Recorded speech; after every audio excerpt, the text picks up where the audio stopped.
ಒಂದು ಹಾವಿದೆ ಅಂತ ಫೋನ್ ಮಾಡಿದರು. ಕಟ್ಟಾವು ಕನ್ನಡದಲ್ಲಿ, ಇಂಗ್ಲೀಷಲ್ಲಿ ಕ್ರೇಟ್ ಅಂತ ಹೇಳ್ತಾರೆ. ಕ್ಯಾಪಲ್ಲೇ ಇಟ್ಟಿದ್ದೀನಿ.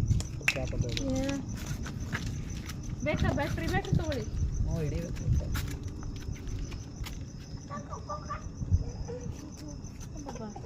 ಅದು ಯಾಕೋ ಎಷ್ಟೆಲ್ಲ ಐತೆ ಅನ್ಸುತ್ತೆ. ಹೌದು.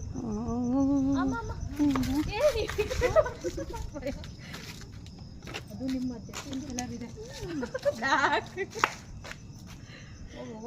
ಇವ್ರು ಎಷ್ಟೋ ಪರವಾಗಿಲ್ಲ, ಮುಟ್ಟಿದ್ರು ಸರಿ. ಅದು ಬೇರೆ, ಅದು ನಾನ್ ವೆನಮಸ್, ಅದು ಏನು ವಿಷ ಏನು ಇಲ್ಲ ಅಂದ್ರಲ್ಲ. ಇದು ಫುಲ್ ಭಾರಿ ಡೇಂಜರಸ್ ನೋಡಿ. ಈ ಥರ ನಾಟ್ ಮಾಡ್ಕೊಳ್ತಾರೆ. ಬಾಲ ತುದಿಯಲ್ಲ, ಅದು ಹೊರಗಡೆ ಬರೋ ಟ್ರೈ ಮಾಡ್ತಾ ಇದೆ. ಅದು ಇಟ್ಕೊಳ್ತೀರಾ?